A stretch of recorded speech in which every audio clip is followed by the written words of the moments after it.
I stood at my sister's grave the day they lowered her into the ground. I watched them cover her coffin with dirt, one shovel at a time. I said goodbye. We all did.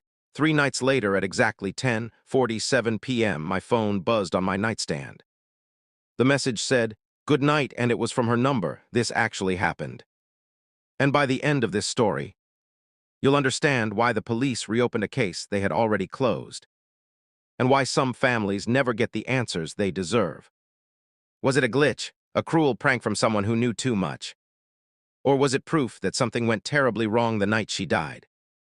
Who really sent that message? Was she ever in that casket at all? And what did the investigators miss the first time? Because what they discovered next didn't just reopen old wounds. It tore apart everything we thought we knew about the person we buried. Emily was the kind of sister everyone wished they had. She was a mother of two, a third-grade teacher, and the glue that held our family together.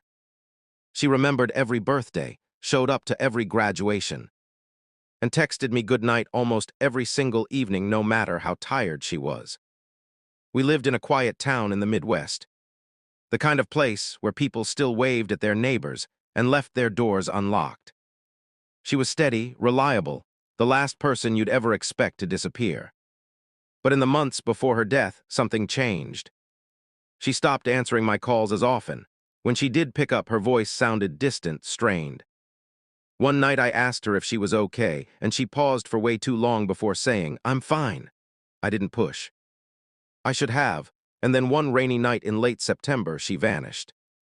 The police found her car at the bottom of a ravine just outside of town. Driver's side door open, engine still warm. Her body was in the water nearby. No signs of struggle, no defensive wounds. The coroner ruled it accidental. They said she lost control on a wet road, probably distracted or going too fast. There was no reason to doubt it.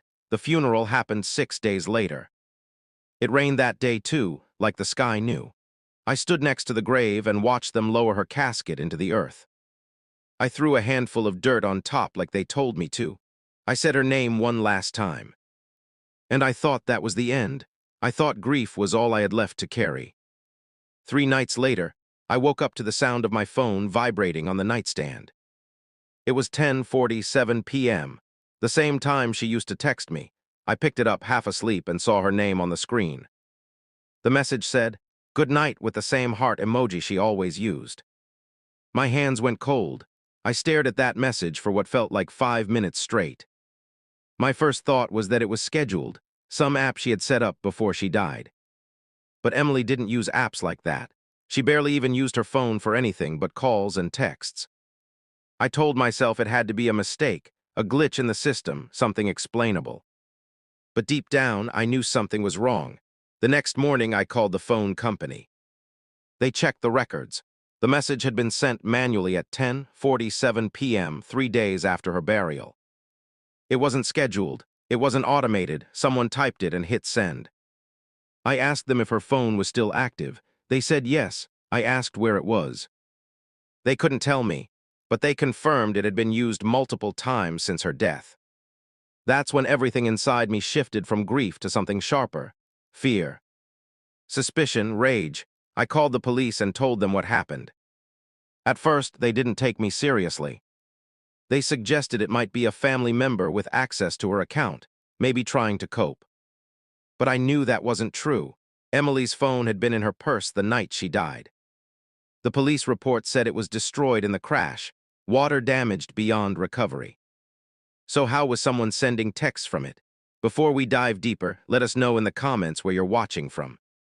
We'd love to hear from you. And if you're new here, click on the subscribe button so you never miss any of our upcoming videos. I started asking questions.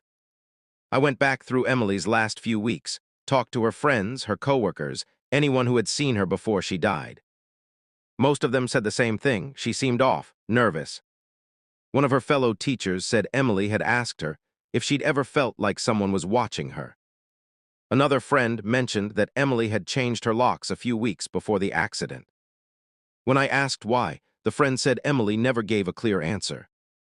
She just said she wanted to feel safer. That word, safer, stuck with me. Safe from what? From who? I went to her house, the one she shared with her husband, and looked around. Nothing seemed out of place, but her husband, Daniel, seemed uncomfortable the moment I started asking about her phone. He said he didn't know where it was. He said the police had told him it was gone. But his eyes didn't match his words. I pressed the issue with the police. I showed them the text. I showed them the phone records. Finally, they agreed to reopen the case, not as a homicide, but as a suspicious death investigation. They went back to the crash site. They reviewed the original report. And that's when they found it. Emily's phone was never destroyed. It had been recovered from the scene, logged into evidence, and then signed out 2 days later by someone with access to the case. That someone was Daniel, her husband. When they confronted him, he admitted he had taken it. He said he wanted to keep it as a memento, something to remember her by. But he couldn't explain why he had been using it. He couldn't explain the texts. And when they examined the phone more closely, they found other messages. Messages Emily had sent to a number we didn't recognize in the weeks before her death. Messages that said things like, "Please leave me alone, and I don't feel safe anymore." The investigators started digging into Daniel's background. What they found made my stomach turn. 3 years earlier, before he married Emily, another woman he had dated filed a restraining order against him. She claimed he had followed her, monitored her phone, and threatened her when she tried to leave. The case was dropped after she moved out of state, but the pattern was there. Control, obsession, and now Emily. They brought Daniel in for questioning.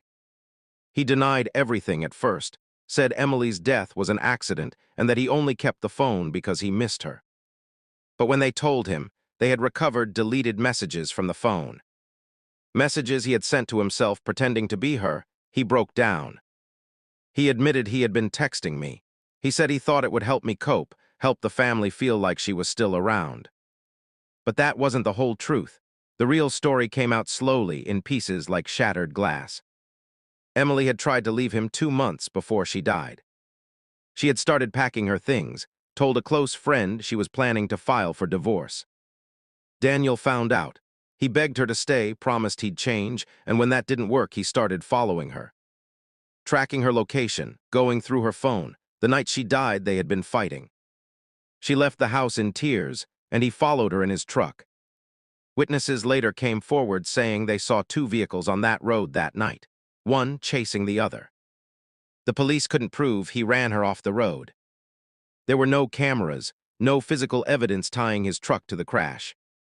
But the timing, the texts, the control, it all pointed to something far darker than an accident. Daniel was never charged with her death. There wasn't enough evidence.